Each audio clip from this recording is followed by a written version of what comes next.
Comment vas-tu, Albert? Je vais bien, et vous? Ah, je me porte bien. Et vous? Église, objectif y église na mokili, objectif y église na mboka, objectif église na ba foyer na mabala ya bato. Ezali comme ma réconciliation, comme ma paix. Tu aimes ta femme beaucoup, beaucoup. Hey. Est-ce que tu lui dis souvent que tu l'aimes beaucoup? Oui, je le fais tout le temps. Ça, c'est bien. Est-ce que tu aimes ton mari? Oui, je l'aime beaucoup. D'accord. C'est pourquoi je veux vous aider. Je veux vous aider, vous deux. Allez, rapprochez-vous. Allez, tout le monde, levez vos mains vers ce couple. Ce couple traverse un vent, une tempête. Ce vent peut détruire ce que Dieu a planifié pour eux. Ils ont fait beaucoup de batailles avant, jusqu'à ce niveau. Mais maintenant, je vois la déception de l'ennemi en train d'entrer dans leur vie. Albert, écoute ceci. Tu es prêt de faire une erreur. Une erreur qui va te coûter beaucoup. Est-ce que tu comprends, Albert? Oui. Tu es prêt de faire une erreur. Est-ce que tu vois ce que je veux dire? Non. Tu ne vois pas? Tu ne comprends pas? Ok, je vais t'aider. Est-ce que je peux vous donner un conseil prophétique? En novembre, je te vois partir chez un ami. Est-ce que tu connais un certain Tom avec Père? Oui, ce sont mes meilleurs amis. Mes meilleurs amis. Vous avez discuté sur ton mariage et que tu leur as dit que tu veux quitter. Tu planifies dans ton cœur qu'en janvier-ci, tu pars, tu vas au Canada. Je t'entends dire que tu as de la famille au Canada. Oui, j'ai de la famille au Canada. Non, je ne veux pas gâter les choses.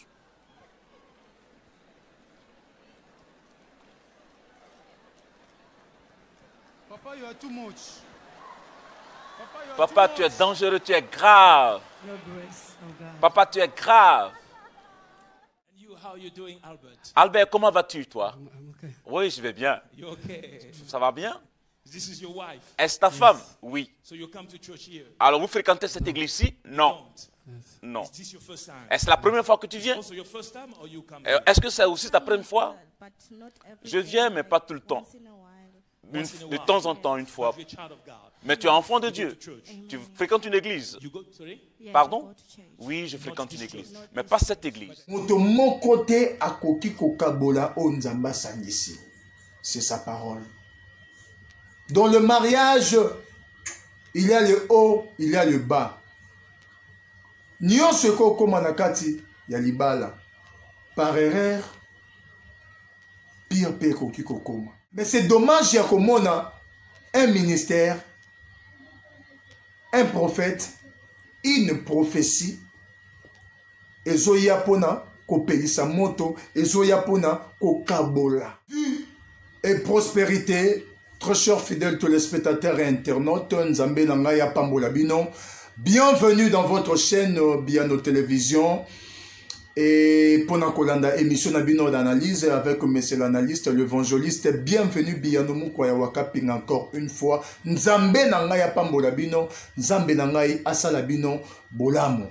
Bien-aimé dans le Seigneur, toujours dans l'objectif, Yakoyeba, ko examiner Makambu avec intelligence et sagesse. Vraiment, tozala qui choqué, Yakoyeba kota la vidéo Oyo, on a kotika bino bientôt Bolanda. Comment est-ce que pasteur Azo Panzalibala ya batu na manque ya intelligence et pe manque ya sagesse, ya lolengene ya kopé sa prophétie. Dieu est prêt de faire de belles choses dans votre vie, une belle chose. Vous avez prié pour cela. Albert, comment vas-tu, toi? Oui, je vais bien. Ça va bien? Est-ce ta femme? Oui. Alors, vous fréquentez cette église-ci? Non. Non. Est-ce la première fois que tu viens? Est-ce que c'est aussi ta première fois? Je viens, mais pas tout le temps. de temps en temps, une fois. Mais tu es enfant de Dieu. Tu fréquentes une église. Pardon? Oui, je fréquente une église. Mais pas cette église. Mais ici, tu viens de temps en temps. Parce que tu vis à Johannesburg. Tu vis à Johannesburg. Oui, homme de Dieu. Je te vois en train de travailler dans la compagnie Premier Knowledge. Dans une compagnie appelée Premier Knowledge. Qui est à Anidio. Oui, homme de Dieu. Tu fréquentes l'église de ce côté là-bas? Oui, je fréquente l'église. Quel est le nom de cette église? Reveal Word Ministries. C'est le nom de l'église que je fréquente là-bas. Ça doit être un ministère prophétique. Alors, tu fréquentes le ministère Reveal Word Ministry. Oui. Tu travailles aussi là-bas. Ah. Tu aimes le travail de bois, n'est-ce pas? Tu as ta propre boutique, tu es auto-entrepreneur, oui. Est-ce que tu aimes ta femme? Beaucoup. Beaucoup. Hey. Est-ce que tu lui dis souvent que tu l'aimes beaucoup? Oui, je le fais tout le temps. Ça, c'est bien. Est-ce que tu aimes ton mari? Oui, je l'aime beaucoup. D'accord. C'est pourquoi je veux vous aider. Je veux vous aider, vous deux. Allez, rapprochez-vous. Allez, tout le monde, levez vos mains vers ce couple. Ce couple traverse un vent, une tempête. Ce vent peut détruire ce que Dieu a planifié pour eux. Ils ont fait beaucoup de batailles avant, jusqu'à ce niveau. Mais maintenant, je vois la déception de l'ennemi en train d'entrer dans leur vie. Albert, écoute ceci. Tu es prêt de faire une erreur. Une erreur qui va te coûter beaucoup. Est-ce que tu comprends, Albert? Oui. Tu es prêt de faire une erreur. Est-ce que tu vois ce que je veux dire? Non. Tu ne vois pas? Tu ne comprends pas? Ok, je vais t'aider. Est-ce que je peux vous donner un conseil prophétique? En novembre, je te vois partir chez un ami. Est-ce que tu connais un certain Tom avec Père? Oui, ce sont mes meilleurs amis. Mes meilleurs amis.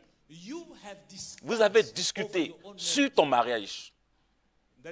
Et que tu leur as dit que tu veux quitter. Tu planifies dans ton cœur qu'en janvier-ci, tu pars. Tu vas au Canada. Je t'entends dire que tu as de la famille au Canada. Oui, j'ai de la famille au Canada. Non, je ne veux pas gâter les choses.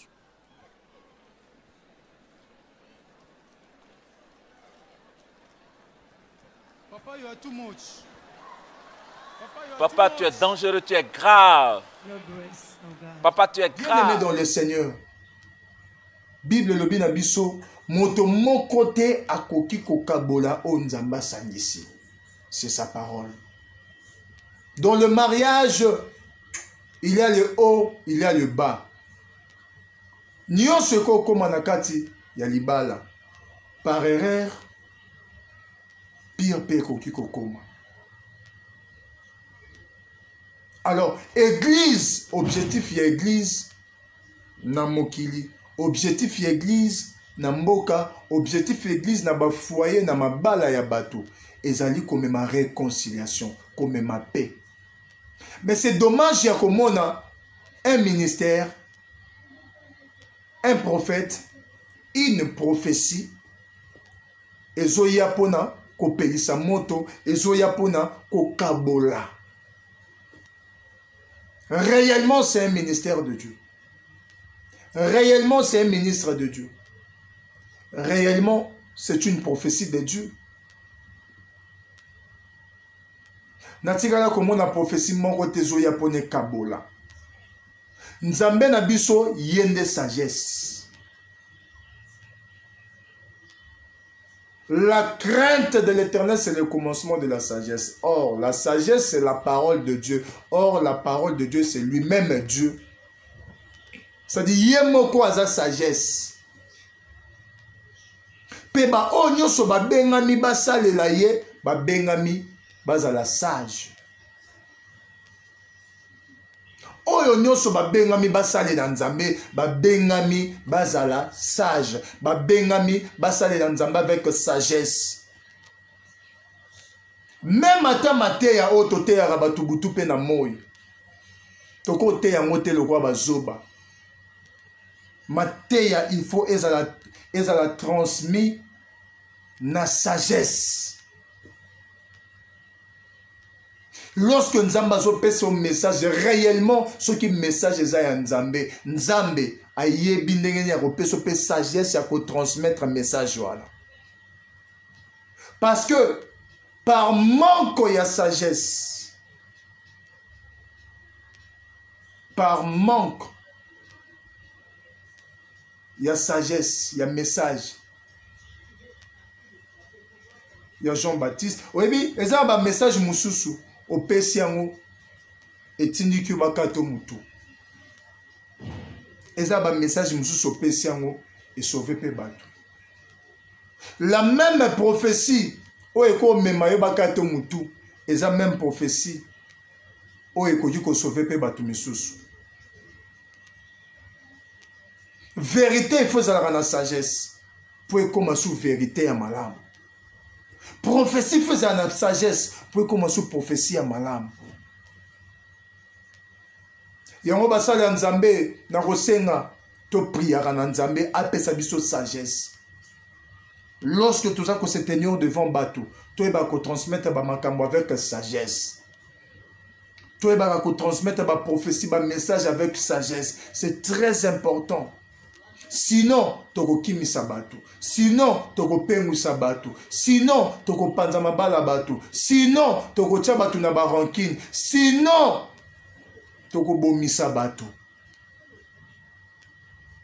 Sagesse, c'est très important dans le ministère, dans la vie à ministre. Pe, na ba message onko la zo pesa biso.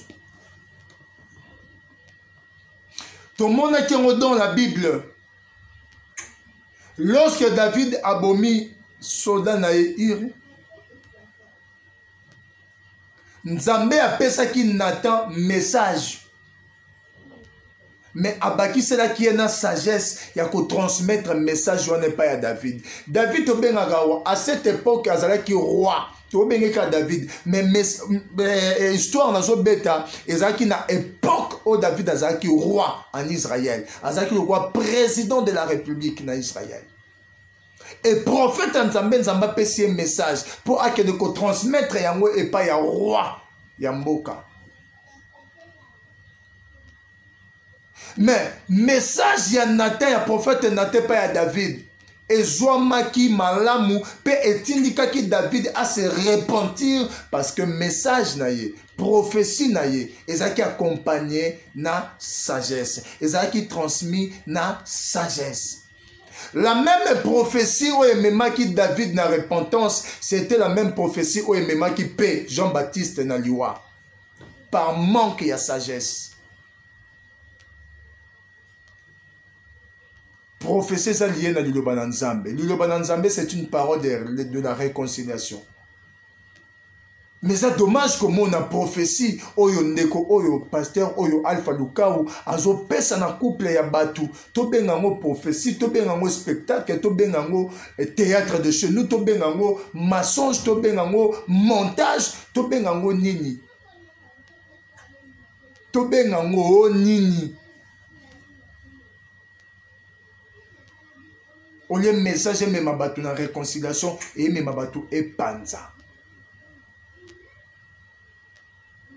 Tout le monde est dans cette vidéo ndeko Alpha Lukau azo pe sa prophétie na couple azo dévoiler azako exposer infidélité ya mobali na présence ya mwasi na ye et en plein culte. Et ça linga passe comme on a dans commentaire batu musu bazolo ba pena c'est bien. Bimisa bango na poasa. Tom suzu ande ezolo biso bongo mama. Tom suzu ande ezolo biso bongo mama. Mais le lenga kosala makambo ça c'est la maturité. On est en manque d'éthologie, on est en manque ya éthique. Parce que infidélité ya mutu eza lié na vie privée. Infidélité ya mutu eza lié na vie moko cachette. C'est-à-dire lorsque mutu wana bande ko sumuka, abande ko sumuka na ko batama. Donc abande ko sumuka contre Nzambe. Oh, tango Nzambe a révélé yo likambo wana. A révélé yo mosala Nzambe. Infidélité to mabe mutu moko azosala. Benga ye. Talisa ye bino mibale. Oyo zosala na nkoko Nzamba ye biango. Outa kokosa mwasi na yo infidélité boye na boye boye na boye boye na boye boye na boye. Lorsque mutu wana akoyoka ke makambo nga na osala Nzamba omona ngo pe osepe na ngote makambo na sala ngo ka ngamoko na sala ngo yo batama. Mais ndeni bimi boye c'est que Nzambe a osepe na ngote. Je dois me repentir. Message à Nzambe memara mutu na repentance. Message à Nzambe memara réconciliation na vie à mutu. Envers Nzambe et envers les hommes. Mais qu'on soit soi-disant message à Nzambe to soi-disant prophétie. Koloba yango en plein culte. Des professeurs mobali au lobby yango na miso mwasi na ye. Libale kufi. Objectif ya professionnel zakine. Parce que tant au moins ça boy mobali na ye pour infidélité na ye. Libale kufi yo pasteur prophète obomi libala batu. Pour nini prophétie bimaki mobali a obeta libanda mobali aza infidèle envers mwasi na ye. Yango Nzamba lobaki yango na miso bato exposé et puis bakabwani. Or Nzambe wana oyo zoloba soi-disant peso prophétie wana opesi yango par manque ya sagesse na kati ya bato et pandi libala bato. C'est le même Dieu oyo azalara contre divorce. C'est le même Dieu oyo atelemelara divorce. C'est le même Dieu oyo azalara contre divorce. Mais ce que prophétie na yo soi-disant et ou te pas ya Nzambe oyo s'opposaka azalaka contre divorce, Nzambe ayinaka divorce, prophétie na yo ememi bato na divorce, na séparation. Est-ce que eza ya Nzambe?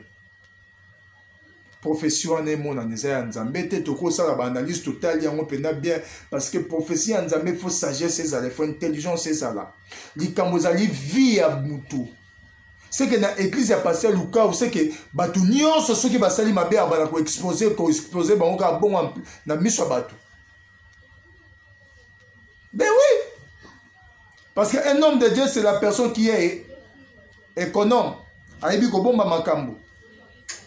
Aza mutu o aza discrétion. Sur na quatre églises, l'église de Samana premièrement pour na ba sant tout église des Orande batu ya libanda pour ba koma ya kati. Si vous avez une église, na yo pasteur Alpha Lukao. Mutu nyonso bando mona na mabe o bana ko exposer ka mabe na ye na miso bato. Omoni mabe no exposer o ka na miso bato. Voilà ça manque ya sagesse, manque intelligence. Lorsque un dirigeant n'est pas sage, n'est pas intelligent, le kola ndeko Alpha Lukao boy.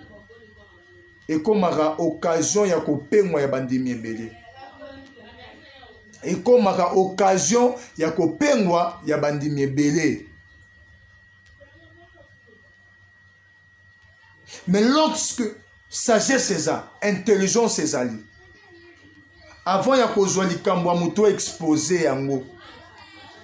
Même la Bible lobby yango lorsque ozana likambuna ndeko na yo kutana na ye suka boyi koyoka zwa mutami bale so mutami bale boyi koyoka zwa mutami satu ale so ba boyi omemi likambo na yo pa ya bancien ozusko likambo na yo wana ya bino mibale o exposer yango siko e pa ba.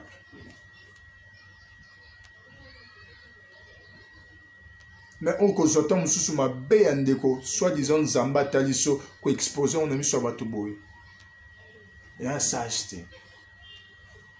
Donc bien aimé dans le Seigneur, il faut toyeba lolengeni ya kosa makambo. Objectif na biso eza toluka sagesse, toluka intelligence. Soki toza intelligent, toza sage, na ba vie na biso.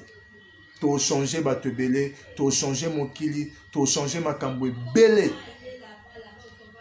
Et to kokutana na ba problème ebele te. Na makambo to osala. Nzamba lo la pambola bino. C'était votre humble serviteur, l'évangéliste bienvenu Biano Mukwaya Wakapinga. Vie et prospérité. Merci.